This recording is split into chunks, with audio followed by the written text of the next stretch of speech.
Well, I mean, this right here, to me, is my favorite thing to do in the summer. Not only am I getting a workout from kayaking, the stress relief beyond anything else. It's just quiet, it's peaceful, it just takes you away from the city life and the stress. I love it for that reason. Hatch for the fish is a bonus. That's the cherry on top. Ooh. Doesn't matter how small these fish are, they give the best fight. Today, we're focused on smallmouth bass.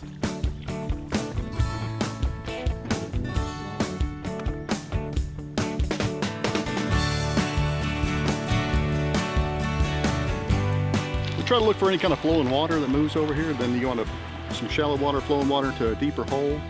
Obviously, if you've got some structure like a log or tree stump, always helps out. Makes a little better fishing spot. Oh, fish on. Nice.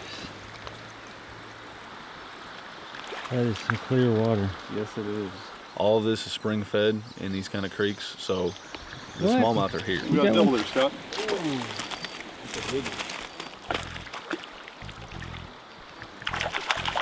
Largemouth and smallmouth. Same hole right here. Here we go. Oh. I mean, it doesn't take much. A kayak, a canoe. You find a small river or stream nearby. Middle Tennessee's just full of them. With a little work, you can find access points. There's a lot of TWRA access points. There's a lot of public and private access points. You don't need the biggest tackle either. I just have a small 5'6" fast light rod. Basically, this is just a panfish rod, believe it or not. I'm only using 6-pound test. It doesn't take much to catch these smallmouth. You don't need anything fancy, you know, when it comes to tackle.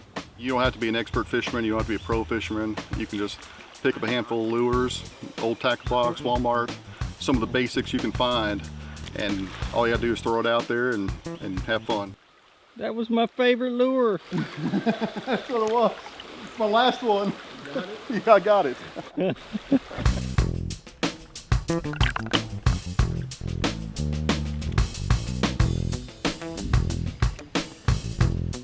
When it comes to bait, you know, we mostly stick to artificials and plastics. I got a Zoom centipede on, and I got it Texas rig. We didn't do it today, but we have in the past, just to match the hatch, is throw a cast net out and catch some stone rollers and hook them on there with just a little split shot. And smallmouth obviously are gonna eat those because that's what they eat, you know, day-to-day basis. Yeah. Basically, you got a little imitation crawfish. I mean, it doesn't take much. You rig up a little jig head, a little hook. I mean, you're ready to go. What we've really been catching fish on today is a little Ned rig, is what they call it, and just basically a little plastic worm with a lead head on the top there, and throw it out there, let it sink, jig it a couple times, and the fish are going to do the rest for you. Then the third thing, and probably my favorite thing, is a popper like this right here. All you got to do is throw it out there. It floats. It's got treble hooks. You give it a couple good pops. You reel it slack, pop it a few more times, and just hang on.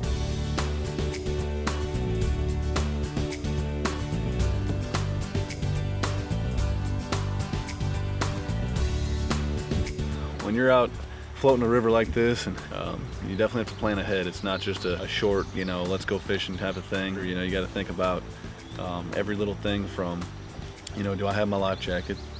You got to have it on board. You know, we're floating downriver, we can't go back upstream, so we had to, you know, drop off with one vehicle and then drive one down to the pull-out location, and then drive on back up, and you got two vehicles and you got to have one at each location, so that takes time and some planning, obviously. Just make sure you watch the weather, you get your access points, you actually look at the map, you find out how long it's going to take you, because there's been plenty of times we've been out here carried away fishing, not paying attention, and before you know it, it's like, oh no, it's, you know, 30 minutes before dark, we need to get paddling. Make sure you got plenty of time to take out, because it's no fun in the dark. You know, let somebody know when you're heading out on a day trip. Anything can happen out here. You can flip the kayak, lose equipment, lose your phone. Let somebody know that, hey, this is where I'm gonna be, this is where we're putting in, this is where we're supposed to pull out. If you don't hear from me or you don't see me at a certain time, you know, come looking for me at this location.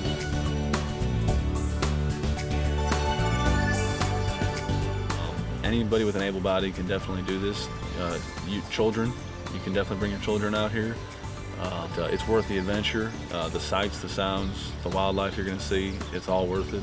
It's quiet. We're catching awesome fish that we like to catch and release. We're very lucky in this area to have a multiple species of fish to catch. Bluegill to bass. I mean, you got your smallmouth, largemouth, spotted bass. You got rock bass. You got all kinds of sunfishes. I mean, what could you ask for? This is some of the best times you can have right here. A little topwater action.